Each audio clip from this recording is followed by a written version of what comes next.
You're listening to the Platte River Bard.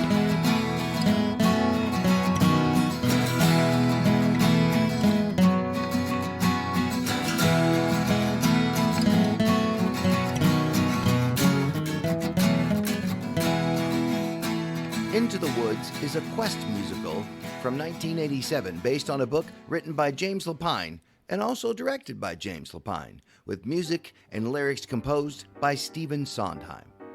Lapine and Sondheim set out to write a quest, something like The Wizard of Oz or Dungeons and Dragons or The Hobbit, but decided on fairy tales or folk tales, such as stories from the Brothers Grimm and their imaginary dark world. As a result, you will see characters and their famous stories such as Cinderella, Little Red Riding Hood, and Rapunzel, as well as a narrator, a witch, and even Jack from Jack and the Beanstalk. The musical debuted at the nonprofit community theater, the Old Globe Theater, in San Diego in 1986, where it had 50 performances. It then premiered on Broadway the following year and closed in 1989 with a whopping 765 performances. The story went on to have a U.S. national tour, a 1990 West End production in London, and a revival this past summer in 2022. Disney then adapted it to film and released it in 2014. It won 3 Tony Awards in 1988, which included an award for Best Original Score, Best Book of a Musical, and Joanna Gleason won for Best Actress in a Musical. It also won the 1988 New York Drama Critics Circle Award and the Drama Desk Award for Best Musical and a Grammy for the original cast recording. The UNO Theater is presenting Into the Woods, which opens November 17th and runs through December 4th at the Weber Fine Arts Building. We talked with director and assistant professor of theater Ron Zank and also UNO senior and theater major Chloe Beltrand, who plays the role of Little Red Riding Hood, about their production of Into the Woods. We asked Ron about how this production for UNO Theater is going and why they chose this production. This is actually kind of exciting. This is the second time that we produced the show, but the last time was in the early 2000s. So it's been a long time. And especially with Stephen Sondheim passing, we thought this is a good time to sort of pay tribute to him and do one of his productions. And this really seemed like the one that provided the best opportunities for our students, just in terms of a wide range of roles and some audience appeal. And I think some things that are pretty, well, I shouldn't say easy, but easier to cast on the college level than some of his other shows. And their production is being done in conjunction with the UNO Music Department and will provide a live orchestra. But yeah, so they've been working on music for a good long time, and orchestra has been doing some work for a while. And so, yeah, we'll be hearing everybody together for the first time tomorrow night, which will be exciting. We have a combination of Hal France is our music director. He's faculty in our department as well. He used to be with Opera Omaha. So he's music director for the show. He'll be conducting. And then he has an orchestra that's a combination of student musicians, but then also some professionals from the community as well. Since this is the second time UNO Theater has done Into the Woods, we asked how this production was different than their previous one, or were there any major differences? The last time we did it, the set was a little more simple, a little more abstract. This is, I wouldn't say a realistic set, but certainly more obvious trees and that sort of thing. So from that aspect, I guess it's kind of interesting and different for us. It's a big cast. Yeah. The show, as it's written, has a lot of roles that could be doubled, where people play maybe 2 different or 3 different parts, and we're spreading that out so everybody is playing a single role. So provided more opportunities, but it also meant to a little easier for people on as far as rehearsal goes. We asked Chloe what attracted her to audition for the role of Little Red Riding Hood. I did not try out for any specific roles in particular, but when I was called back for Little Red Riding Hood, I couldn't help but laugh. I was like, oh, okay, I'm the cute little kid character, I guess. But I was cast, and, I've fallen in love with the role. She is such a lovable and unique character to play. She's very hardy and stubborn and independent, but she's just a kid. And I feel very sympathetic with that. It's really hard for kids out there, and I feel like, especially after COVID, a lot of kids grew up really fast and without a whole lot of steady interaction with people. And I feel that Little Red Riding Hood kind of distances herself from people in a way, and that she doesn't need anybody to help her. She knows what she's doing, and she's never gotten in trouble before. And when she's encountering the wolf, it's it's your typical naivete of a kid. You know, this is a dog. A dog has never hurt anyone. It's not a wolf. Yeah. So it's a role that is very fun to explore, and there's so much nuance that you wouldn't think to find in a role like this.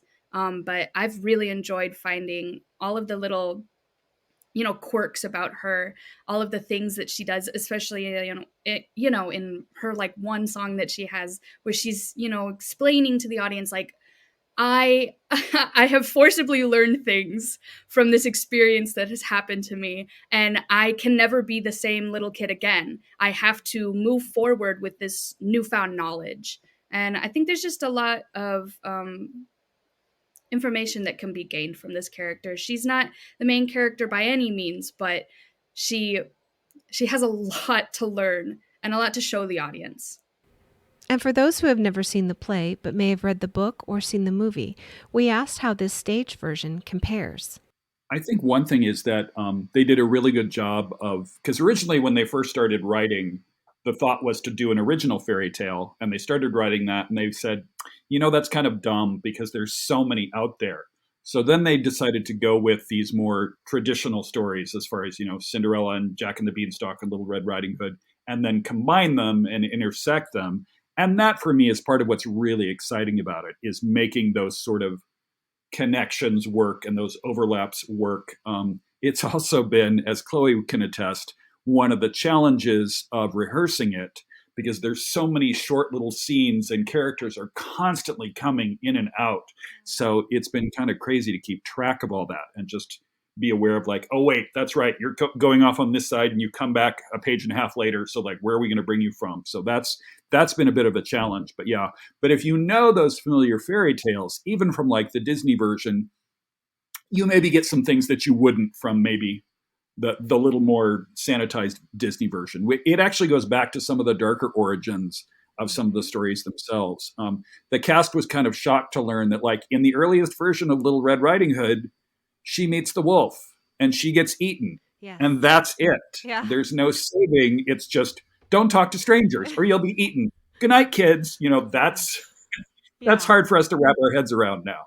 Part of what I like about it too is, I think the songs are very catchy. Like, they get stuck in your head really quickly. Mm-hmm. So you will probably leave humming things whether you want to or not, because they just won't escape, because they're written a little bit like some of those simpler Disney tunes. There's a lot of repetition. And so, so I think that sort of comes into play. But I think they're presented in interesting ways and interesting combinations. And that's really, I think, what's exciting for an audience, is just to sort of see how things change. And then also, too, the big thing with this show in Act 2 is really looking at what happens after Happily Ever After.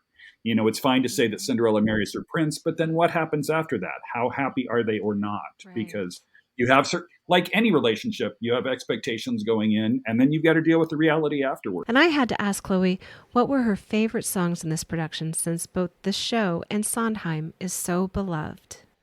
Right off the bat, one of my favorite songs is Agony, with the two princes, Cinderella's prince and Rapunzel's prince.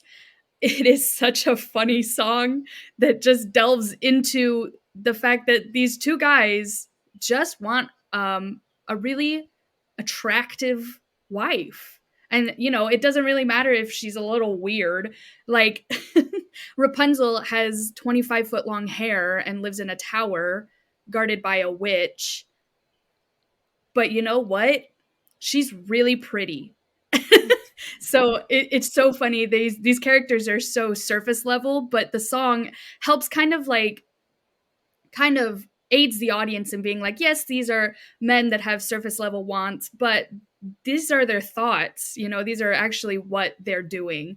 It's not, especially with Agony Reprise, where they reveal that, their affections are wandering a little bit after they've gotten what they wanted originally. It's a way to help the audience be like, yes, these two guys are pretty bad in their intentions, and they're, disloyalty to their wives, but these are still, in the end, human beings. And it's something I actually really enjoy about the prince's character as a whole, is he sort of reveals, he's like, I was born a prince. I didn't ask to become a prince. I didn't wish to be a prince. This is just the role that I was born into, and I am only human. You call me a prince, I dress like a prince, but I'm just a person. And it's such a beautiful thing, and I really think you get that from those two songs. So I love them so much. We talked about why this show has so much to offer an audience for entertainment, including costumes and puppets. Lots of comedy, lots of physical comedy, lots of great moments, and some really fun, because there are animals in the show, so there's some really fun puppet work that's happening, and fun. our actors have been really taking off in terms of their work with the puppets, so that's exciting to see. As far as the costume, something that's kind of fun and exciting is Jen Sheshko Wood, who was our costume designer, took this show as an opportunity. Rather than just renting costumes or just reusing a lot of costumes, she's really upcycling a lot of the clothing that we have. So it's a lot of old pieces from stock and reinventing things. So 5 parts of a shirt will become a skirt or something like that. Or, so a pair of pants will actually become a shawl. So that's actually kind of cool to see. You can sort of see the different fabrics and the different textures and the way they sort of intersect with each other. So that's I think one of the really cool visual elements too. And of course, we wanted to talk just a little bit about our guests. And so, Ron, how long have you been at UNO? I've been on faculty here since 2018. I did my master's degree here in the early 2000s and then went away to do my Ph.D. and taught at 3 other schools. And now I'm back here as a faculty member. Yeah, I'm currently completing, this is my senior year. I'm getting my undergraduate's degree in theater. So very excited. I plan to just keep going, hopefully. I'm I'm looking at maybe getting my master's. I'm not sure quite what yet. I have a job at a high school right now. I'm currently the assistant coach for the speech team at North Bend Central High School. And I'm very excited. It's my first time doing any kind of work with teenage kids that is not me being their friend in a way. I'm just kind of feeling out where I want to go with my life. I love theater. I've been in a few productions outside of school. I just did the Omaha Fringe Festival during this summer. That was an amazing experience. I had a great time. Didn't get paid that much, but it was more for the experience for me. And I'm just excited to get to finally go out into the world and gain more experience, just become settled into myself as an actor and as an artist. And alumni from the first production won't want to miss the opening weekend. And we even have, on our opening weekend, one night, there's a bunch of people who are coming who were in the production last time. So they did a sort of alumni event where they're all coming and bringing their families. And so that should be an exciting night too. One of the sentimental and poignant things about the show Into the Woods is that Stephen Sondheim mentions in his interviews that the characters evolve from "I wish I didn't live here anymore" to "I wish we could all get along and live happier ever after in this place." And Sondheim leaves us with so much beauty and this relevant message. Into the Woods runs November 17th, 19th, 20th, and December 1st through the 4th. Tickets can be purchased at the box office or call 402-554-7529 or visit unotheater.com for more information.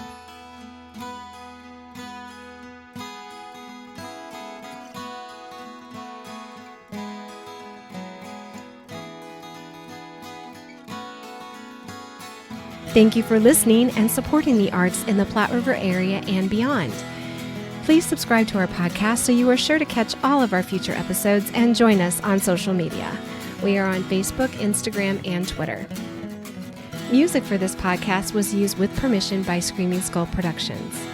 See you next time on the Platte River Bard.